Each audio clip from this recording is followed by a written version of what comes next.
It's time to get educated on the craziness impacting K-12 classrooms and college campuses around the world. This is the Dr. Duke Show. Hello, everyone, and welcome to the Dr. Duke Show. Before we get started, please hit that share button so we can educate more patriots around the country. Before we do start, I want to give a quick shout out to our friends at Clean Start. Clean Start's hand sanitizer is odor-free, A. Delivered in a foam pump, A+. It lasts 2 hours, A++. It can be refilled 19 times, this little bottle, by ordering the 2-gallon tub, A+. And it simply helps wounds heal quickly. Go ahead and buy this. If you're somebody who is saving, putting aside, you have a little stash of food and necessaries for supply line disruptions, for whatever may be coming, put this in your kit bag too. You want some of this, I think, in an emergency. It is Clean Start. And how do you get there? Visit freedomproject.com/KLEEN, freedomproject.com/clean. Okay, today we start in the land of nuts and fruits and fruity nuts and fruity pebbles and all that stuff. California, as in Los Angeles schools, just wrapped up hosting a 10-week LGBT Club for children as young as 4 years old to promote two-spirit sexuality, among other creepy things. And the kicker is, parents really didn't know anything about it. Oh, why would they know anything about anything? 4-year-olds. That's okay. That's okay. Meanwhile, kids, go get vaccinated because you're in LA and you have to, and now at least you have an extension until the fall. But hey, that's priority. That's what LA is doing. And the Los Angeles Unified School District's Office of Human Relations, Equity and Diversity, and right there, the simple fact that you have that entire thing being the one to host that 10-week online club that you talked about with the LGBTQ elementary school students, you know, it's too hard for them to say that. So instead, we're just going to call it the Rainbow Club. Okay, so the Rainbow Club promoted, as you said, the two-spirit sexuality. It taught all the intricate details of gender reassignment surgery because what 4-year-old doesn't need to know that? Rainbow Club. So according to the report that came out, the virtual club was geared toward the LGBTQ plus elementary school students, their friends, and their grown-ups. Wait a minute, so you're telling me actual grown-ups knew about this and still were like, hey, let's all join it together. We can do it as a group activity. The perv dude standing by the playground. This is what my question is. Now, according to the District Office of Human Relations, Equity, and Diversity, they created a variety of short, student-facing push-and-play lessons for educators to utilize in their advisory classes. Do they just pay attention to the words that push and play? Thank you. Really? Yes. Now, according to the report, several of these presentations pushed left-wing gender theory, including one that even informed students of the two-spirit Native American sexuality, which has allegedly survived centuries of colonial violence and prejudice. The simple fact that they had any of that in a presentation, what 24-year-old, much less a 4-year-old, is going to want to sit and talk about a two-spirit sexuality and colonial violence?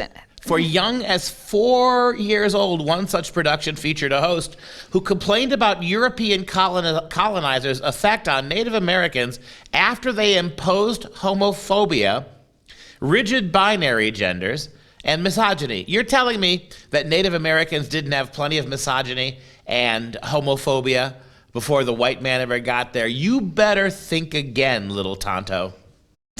Little Tonto, okay. Well, hey, there was another production that was called Queering Culture. And of course, your 4-year-old needs to discuss drag queen history. There was a lesson that was called LGBT etiquette. Because, hey, you know what? That is one thing that all of our kids need is etiquette. But only LGBT etiquette, not just, general human good etiquette. And let's be clear, all of this, the host suggested, was a byproduct of the Christian faith. So on top of everything else you're doing... It's byproduct? Byproduct. You're taking 4-year-olds now and you're telling them about the wonders of gay two-spirit Indians, all the while blaming Christianity. So on top of everything else, not only are your 4-year-olds getting completely brainwashed in left-wing gender theory, they're learning to hate Christianity too. This is a California win-win. What I like is how a spokesperson actually said that the Rainbow Club is an online meeting for parents and their elementary school-age children to meet, connect, and talk about topics related to their identities. And this is what it is. It's not mom and dad at home discussing sexuality with their children. It's we need someone else to be in there, so why not bring the public school and all of their nonsense into it? Because we don't have parents who want to also educate and be the primary educator of their children. Instead, well, that's part of the irony is that parents weren't invited. And many parents didn't even know what was happening. Do you have the advertisements for this, Mike? There it is. The Rainbow Club, a district-wide virtual club on the internet, no less, for LGBTQ plus elementary school students and their friends and their grown-ups. Notice that they won't use the word parents. They're grown-ups. That includes the dude who diddles them at the park, right? This is unbelievable when you stop and think about how they've stripped this language down. As the spokesperson also said, the goal of the Rainbow Club is to support families of elementary-age children. The meeting is led by clinicians, and I want to know who these clinicians actually are. And they say participants talk and do art projects. Yeah, go back and throw the... What are these art projects? Take a look. What is TK through 5th grade? God knows what that trans K. Who knows? No. Wednesdays 3:44 to 5 for an hour after school. Thanks to everybody who joined. Facilitators will open the room at 3:15 for adults who have questions beforehand. You can get on Zoom. This is unbelievable when you think about this. This is hardcore state-sponsored propaganda being brought to your preschoolers. And there's not much you can do about it in California, right? I mean, this is the one cool way, if you happen to listen to our show yesterday, what's the one thing you can do as a California student to not have to be exposed to this? Don't get the jab. Don't get the jab, Mom. And your kids will not be exposed to that because they will not be allowed on campus. It's kind of a win-win, isn't it? With all the censorship taking place on social media platforms, we've made it easy to keep up with your favorite content. Simply download the Freedom Project Media app in your app store. Get access to 18 new videos a week, plus thousands of archived shows, lecture series, and educational animations. Download the Freedom Project Media app on your Apple TV, Roku, tablet, or phone, and make sure you allow for notifications to keep you informed.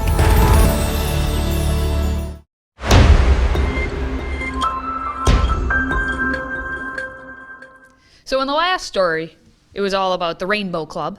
And now this story, it's all about porn. And as you may be aware, Forbes back in the day did a story, and they'd done it recently, about how there is more than $100 million of scholarship money that actually goes unclaimed. Okay? So why not, high schooler out there, deal with porn and get a scholarship for it? You know, you don't want that money to go, you don't want it to go unused. You want that scholarship money.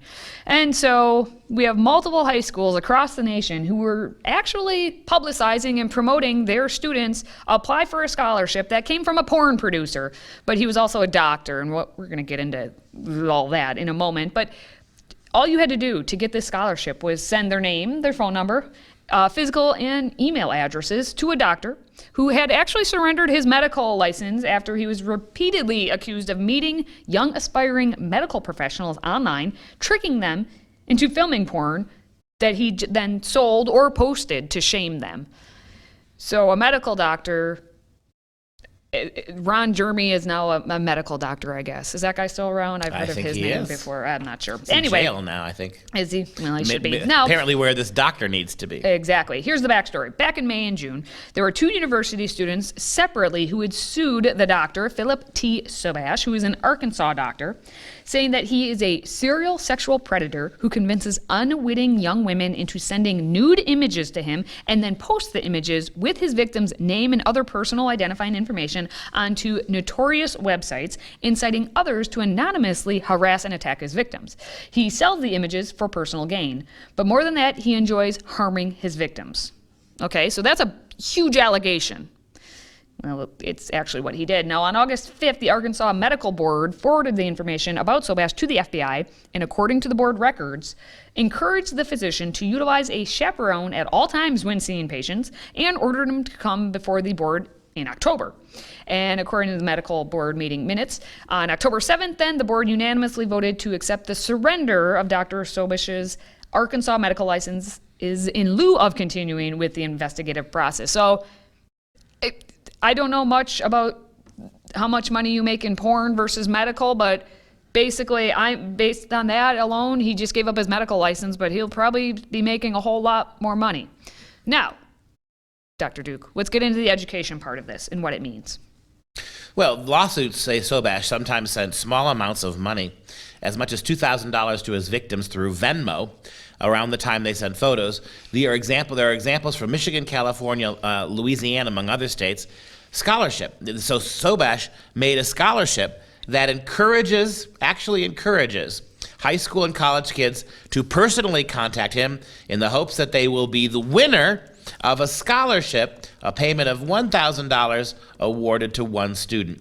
Many high schools promoted this scholarship. Vancouver High School in Washington promoted it by saying, quote, "Those with an interest in becoming a medical doctor should apply. Hey, you want to be a doctor? Start sending your nude selfies into some very, very disturbing fella in Arkansas." And when some of these schools actually heard about this whole backstory, there were some who were like, oh my gosh, we're pulling the promotion of this scholarship.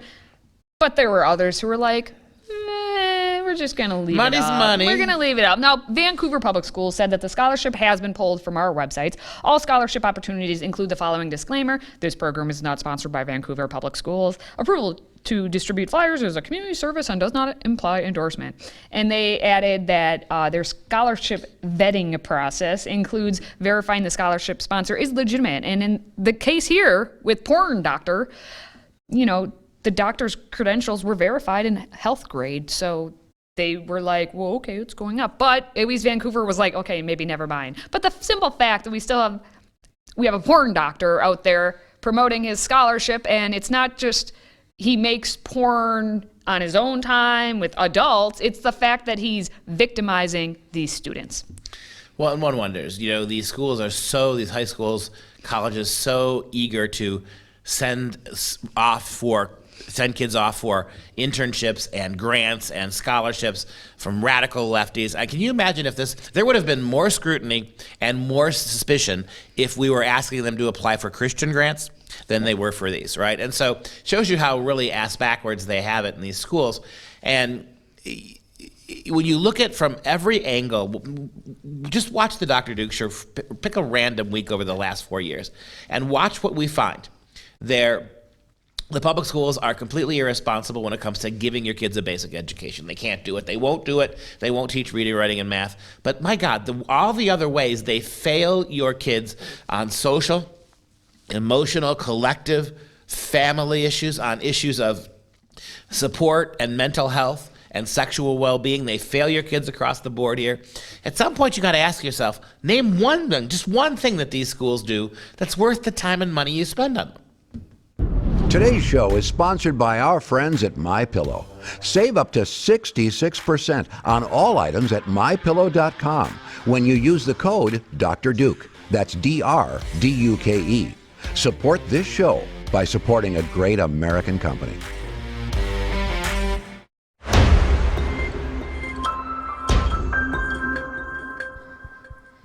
Virginia, Fairfax County continues its ongoing battle with Loudoun County to be the worst school district in the nation. And there are others, but at least in Virginia, they're duking it out with one another. And this time, Fairfax is getting a leg up on them because they now are backtracking an original removal of 2 books that were sexually explicit, and we've talked about on a different episode, but we're going to talk about it now because they are backtracking since they took the books out.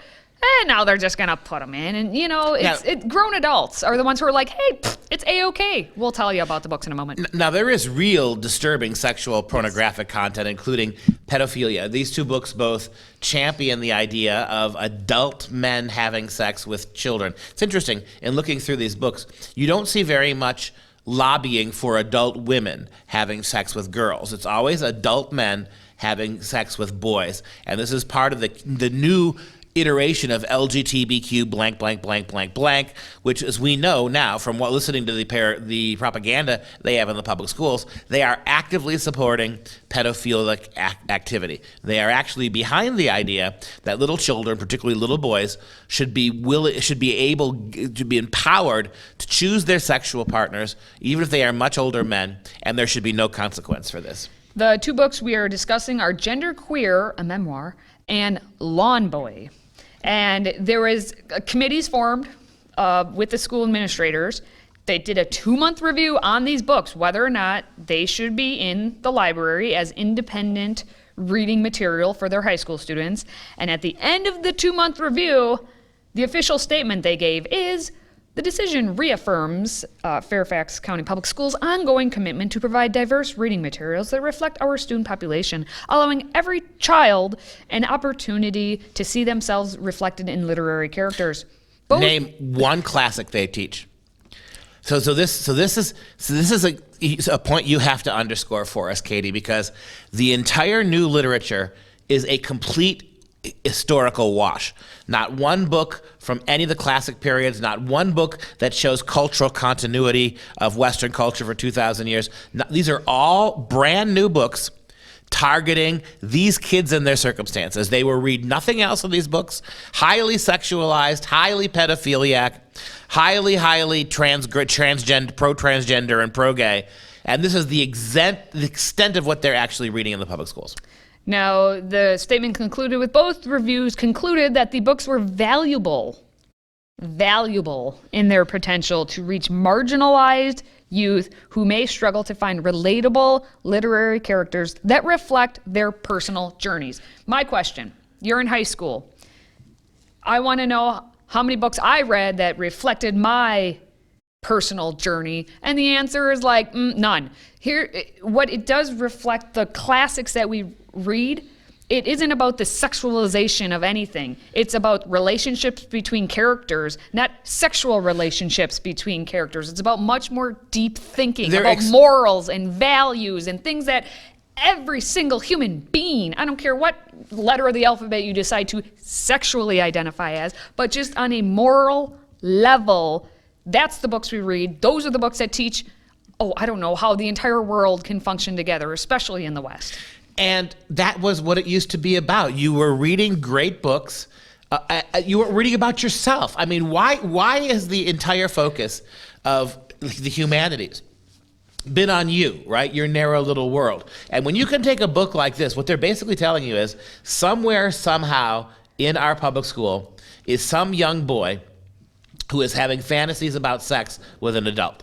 Technically, in many places, these books aren't in the curriculum, but they're in the library. And and here's the thing. So you're not technically reading them and discussing them in the classroom, but the teachers and the librarians are recommending these books for everyone, not just for kids who may think they're transgender or gay. This becomes part. We have actually had a situation a couple months ago where a superintendent at a local school in Virginia actually had these books in the window, arguing that they are artistic renderings of sex between men and boys, very much like Michelangelo's statue of David. And so therefore the superintendent said, because this is art, not pornography, we stand by it 100%.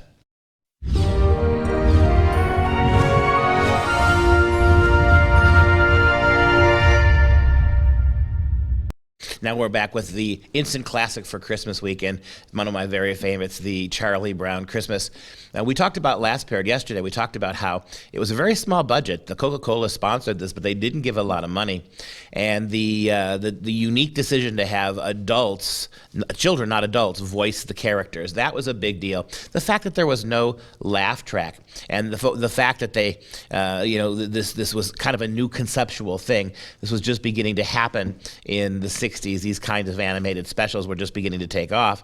And on top of something else that was really unique about this show that people weren't sure about is the incredibly brilliant jazz soundtrack. It was actually done by the brilliant Vince Guaraldi.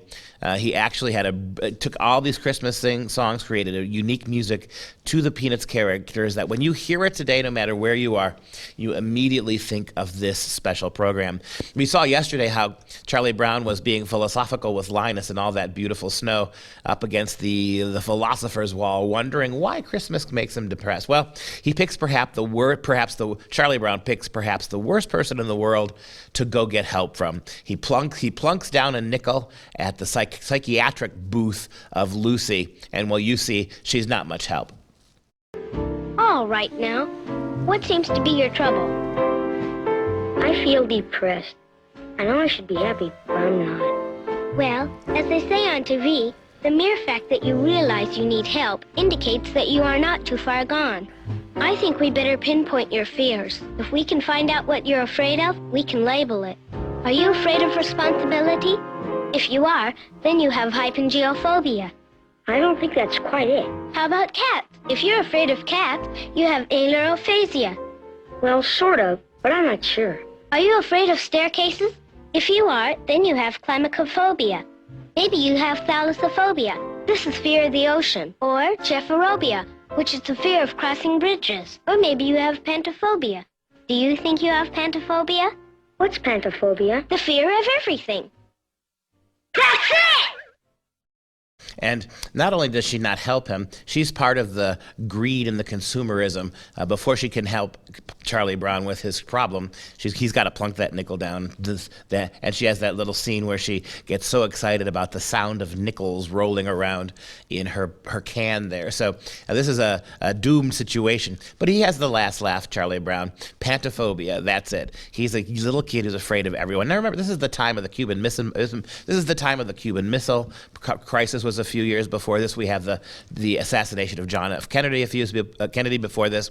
This is the time in American history where all of those simple childhoods were complicated by geopolitics. Everybody was afraid of the atomic bomb. You had the Cold War between the Soviet Union. Vietnam was about to spark a place of tremendous change and chaos. And how do these little kids function in that world? Well, pantophobia is probably a pretty good idea. Maybe some of these kids are afraid of everything. And again, Christmas is the last time of year you want to be afraid. How often did the Savior himself tell you, be good cheer? Now, when I'm with you, you should not fear. You should not be anxious. And let's look at, for tomorrow, a little bit more of what goes down in this consumerist culture that Charlie Brown is having to fight. And don't forget, we have the Peanuts Gang, a 4-part series, lecture series that I did a couple years ago. And it's about the Peanuts Gang, a promise of Christian redemption. Schultz was a very religious man himself. His Christianity comes off the page almost every cartoon he draws. Very sensitive, very Christian, very theologically gauged, very biblical in his worldview. And so take a look at how 50 years of Peanuts comics strips mark the occasion to high ground in those characters a very serious Christian message. And all you have to do to get the Peanuts Gang is to download our app. It's absolutely free. As you know, any place you can get apps, download the Freedom Project app, and you'll get not just the Peanuts Gang, but dozens of other such lecture series as well as more great content. If you have a question for Dr. Duke and Katie, please send it our way by emailing askduke@fpeusa.org.